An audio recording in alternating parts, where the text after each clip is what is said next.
right? It is. Okay. Don't worry, we can edit anything out. Okay. If we want to.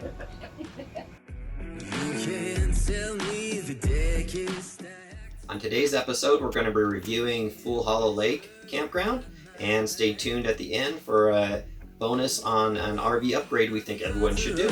Against me all day long, but I've been through the fire and come out alive, and there's no more fear in my eyes. Oh, now I'm rising, and you can't bring me down. You can't stop me now. Because she's submarine. My feet have come too far for you to tie 'em to the ground. You can't stop me now. Can't stop me now. Set my sights on where I'm going now. Hi, I'm Nicole Bandis, And I'm Jeff Bandis. and you're You're touring with the Bandises. Bandises. Today we are going to be doing a review of the campground that we're in, and it is Fool Hollow Lake. Now, if you're not careful, you might call that Fool's Hollow, and some of the listings actually show it as Fool's Hollow. So it's up to you. If you want to be a fool or a fool's, you're good either way. Yeah, this is a great campsite outside the Pinetop area in the eastern side of Arizona, about 3.5 hours from Phoenix. We're surrounded by pines. They are a unique kind of pine. It's not like your traditional ponderosa pine that we're used to here in the Arizona area. We got a lot of juniper, a lot of trees, a lot of coverage. The sites are fabulous. It's a really hard campsite to get in. You got to plan ahead, make reservations ahead, or just get lucky that someone has canceled in a time frame that you want to come up and be here. The reason it's so popular is beyond the great weather, it's a lot cooler up here. All the sites are paved, they're well maintained, full hookups, though all the sites are 30 amps, which if it gets really hot up here and you need to run 2 ACs can be a problem, like today maybe. But most of the time you'll be fine just running the 1 AC on the 30 amps. Yeah, you'll see from the video footage that there are a lot of open campsites. That's actually very misleading. We happened to be here the very day after the entire forest was reopened due to forest fires. So previously, our reservation had been canceled, and we didn't think we were going to get to come up. Usually, you have to book this place 9 months to a year in advance, but there's nobody here simply because nobody had a chance to reactivate their reservations. Yeah, literally Tuesday we got this email that said, hey, the campsite is reopening again this Thursday. If you want to reinstate your reservation, you have a week to do so. Our reservation happened to be starting on Thursday, so I called them on that Wednesday and reinstated it for the next day, and we did a quick pack up and headed up the mountain, and here we are, able to enjoy this really quiet time now because there's nobody up here other than the camp hosts. There's 4 loops when you're up here if you're on the RV camping side with hookups, full hookups. And then there's one other loop that is tent only with no electricity or any other kind of hookups. Most of the loops have some views of the water, which is awesome. They're a little bit distant from the water in that you can't walk right from your site down to the water, but it's not a very long walk to get to the water in most cases. So that's really nice. The water is down kind of in a little bit of a valley or a canyon type thing, and most of the campsites are a little bit higher up, but gorgeous views all around. All of the sites are very private. Some of the sites have double sites, so you might be sharing with a neighbor, but oftentimes you can get that and reserve it ahead of time so that you're sharing it with somebody you know. But there's a lot of sites that are single sites too. There's also a great trail system throughout the camping area, so if you want to go for walking hikes between all the different RV sites, but you're not actually trouncing through someone's RV campsite, there's a great trail system throughout the entire area as well. Down at the lake, there's rentals for kayaks and other water accessories. I'm sure that they have fishing supplies as well, I remember seeing, and it's a real easy boat ramp to get to with some parking down by the boat ramp as well. The boats are limited to a maximum 10 horsepower gasoline engine. Of course, you could have a trolling motor, or the majority of the watercraft we've seen out there so far have been kayakers and Lots canoes. of kayakers. Yeah. They do have showers.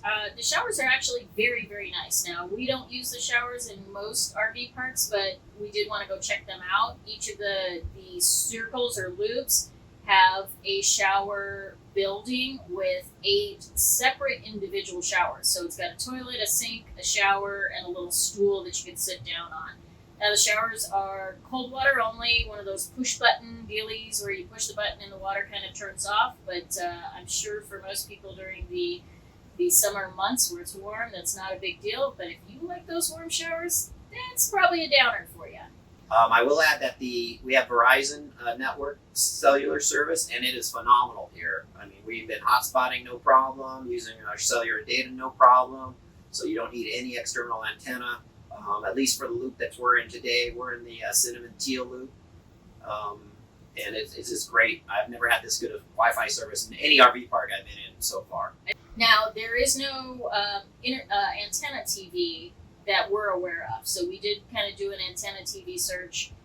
That's not available. So if you're a TV watcher and you don't have another service like YouTube TV for streaming or something like that, that can be a little bit of a downer. But you know, most people that are going to be here are here for the recreational outdoor activities and not the TV watching indoor activities. When you arrive at the park, there's a ranger station gate. It was closed when we got here, pretty much because the park was still just getting started to reopening. So there was no check-in needed there. So we just drove to our spot and backed in and got all set up. Normally you'll see a reservation card on your site showing it's reserved for you through a certain date. And then you also know who's going to be coming in next to you if there's no one there, if you're in a double site. And that wasn't there again because the park was closed prior to us arriving. However, the next morning, the camp host came by. He gave us our registration card for the campsite as well as a card to hang in our truck so that we can park anywhere within the camping area with our tow vehicle once we're disconnected as we drive around in here to go down the lake or whatever the case may be. Now, this is a state park, so reservations are done on recreation.gov, and this is actually the first state park that we've stayed in. And, you know, we're pleasantly surprised. I think we picked a good one to start with. The reason this is our first state park is because we've only started RVing a little over a year ago, so we've pretty much done just the private parks as we've gotten used to going out and around. So this will be our second summer of RVing, and again, we've just been staying in private parks so far because they've met our needs, but we wanted to stay here numerous times last year, but circumstances prevented us from being able to stay here. And so we finally got our chance after it got canceled and then reinstated for us. So some of the nice bonus features about this park are they do have a couple of different playgrounds for the kids to play on. They also have an amphitheater. This is a day use park as well, so people can come in and just use it for the day. And they have, you know, during the prime months when we're not getting over fire season, they do have some activities planned in the amphitheater area. One of the things that I'm not happy about having, obviously, dogs is they don't have a dog run. I did see a couple of dog bag, little stations where you can grab a doggy bag for poop and that kind of thing, but we always bring our own of those anyway. So kind of disappointing they don't have a dog run, but not entirely expected either. I did not see any laundry facilities, but we are close to downtown Show Low, so there's probably a laundromat that's not that far away that's easy to get to from here. Overall, what would you say? Would you come back to this park? Oh, absolutely. This is a phenomenal place to stay. We already have our reservation set for next year, and we have some friends coming up that are going to be tent camping, and while we're doing the RV thing, we've invited other people to say, hey, this is just a great spot to come. Not that long of a drive from the valley of Phoenix, and like I said, the spots are great, easy to get in and out of, pavement everywhere, all the amenities you'd want for a state park. It's a really nice place. Very few spots that I would say are not nice spots to stay in, so I definitely would give this one 2 thumbs up.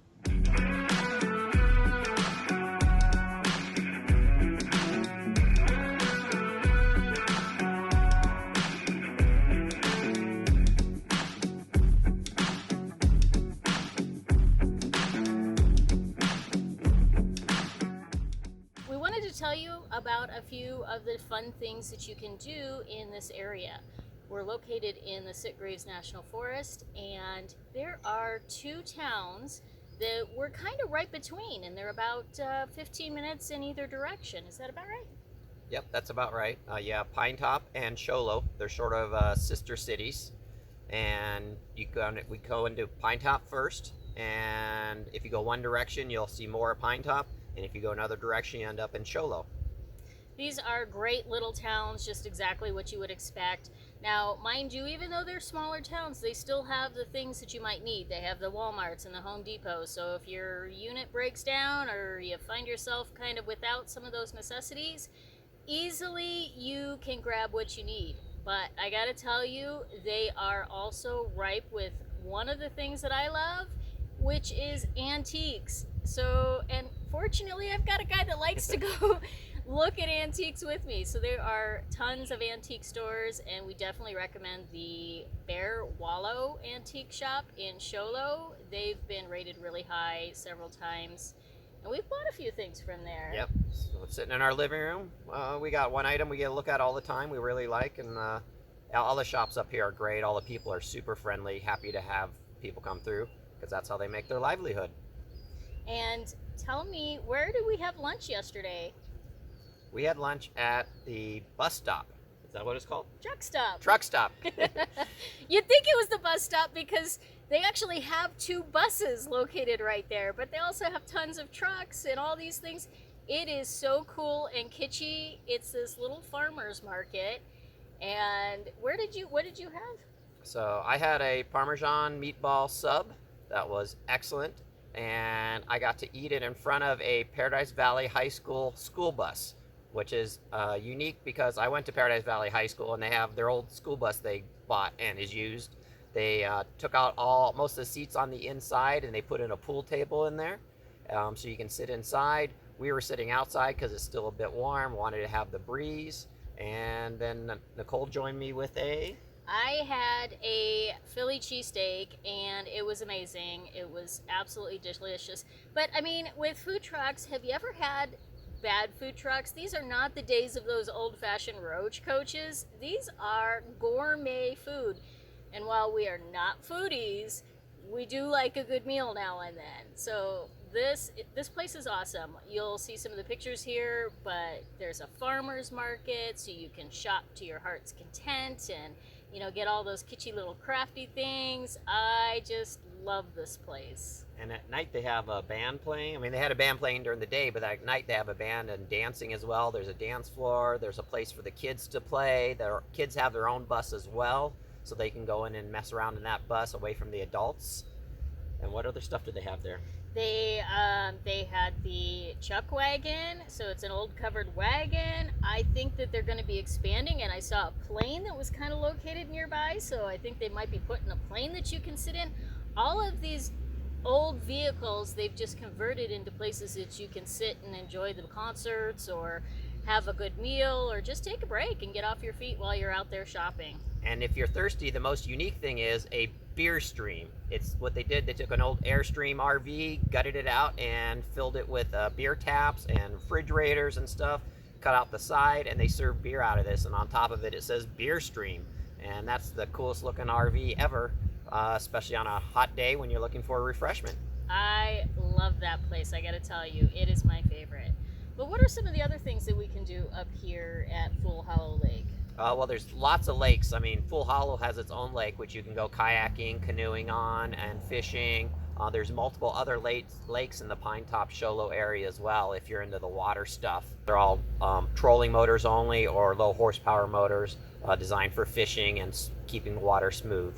But it's just a great place to get away and do those kind of water activities if that's the kind of thing you enjoy as a family. The bike trails, we took our bikes out yesterday and just found one trail after another riding our bikes around. Yeah, that's great. And I'm sad to report that although he did take the kayak out this morning to go fishing, he did not catch anything. Wah, wah. No fish, but that's fishing in Arizona. If anyone lived and fished in Arizona, it's a tough sport. So hopefully we'll have more luck on our trips coming up when we get out of the state of Arizona and find some other bodies of water with more fish. So it doesn't matter what you like to do in the outdoors, pretty much you can find a way to do it out here. Summer activities are just crazy, and we love to enjoy the cool weather. Although we've hit a couple of 95, 99 degree days, that's just the way it kind of cookie crumbles. But otherwise, Dog's getting antsy, wants to come over and play. Otherwise, that is the normal temperatures, to enjoy is probably around highs of mid 80s, I would say. Yeah, we just ran into a heat spell, which happens now and then in Arizona. You run into these hot days, and it is what it is. It's only for a few hours it's that hot, and the nights cool off so quick that we're out here, about 6 o'clock, we're already outside and starting to cook up and relax outside and open up the camper. And if you're wondering, just out of curiosity, he's the chef, not me. I prepare the stuff, he cooks it. All right, one of the first things you're going to want to do when you're new to RVing is get a surge protector. Now there's two types of those that are available. One will go outside and mount on the power pole of your RV space. You need to get a lock if that's the case, because these are expensive. You don't want someone walking off with it. We didn't want to mess with that, so we chose to get the internally installed one. It's pretty easy to install yourself if you're pretty handy, if you've done a little electrical and work in your past, or enough YouTube videos show you how to do that. We're not going to show you how to do that here. We're just going to show you a basic idea of what the install looked like for our rig, and then you can maybe get some ideas from that. All right, the first thing you want to do is find your fuse box panel in your RV. Open it up, and then you can remove this panel here with a few screws, and you can see the kind of space that you have behind it and where you want to end up mounting the box. We'll have a link in the description below for the one we went with that seems to be very well rated and well received. And then once we found a mounting location for ours under the sink, so we're able to put the display adapter here. Nice thing about this unit is it shows you the two legs. We're 50 amps, so we have two legs. If you're a 30 amp, you're only going to have one leg, but it shows you the amp usage on each of those legs, as well as the voltage of your campsite. This also protects you from low voltage, so if the voltage drops below, I think 105, it will shut off, so that will prevent damage to your AC units, to your refrigerators, and other electronics. So not only will it protect you from a spike, it will prevent you from a low voltage situation, which does happen in a lot of RV parks when there's heavy AC usage going on, you're at the end of the power run, etc. And then we put the box behind this one in here and ran the wire under the stove to here, and voila. Took me probably about an hour to do. Not that big a deal. An extra 3 or 4 feet of wire that I had to pick up at Home Depot with the appropriate gauge, again, depending whether you're 30 amp or a 50 amp camper. If you enjoyed our review video, give us a like below. Tell us what you think. Have you been here before? Would you stay here if you get a chance? We'd love to hear from you and share with us. What do you think? And subscribe, because then you'll get notifications for future videos as every park we're going to be staying at. We got a long trip coming up in the future, and all these parks we'll be staying at as we tour across part of the United States. We'll be leaving reviews for those, so if you're ever in that area, you want to know what that park's like, we'll get a notification and we'll tell you all about those parks. Hey Rizzo, say goodbye to the audience. Yeah, she's a little sleepy right now.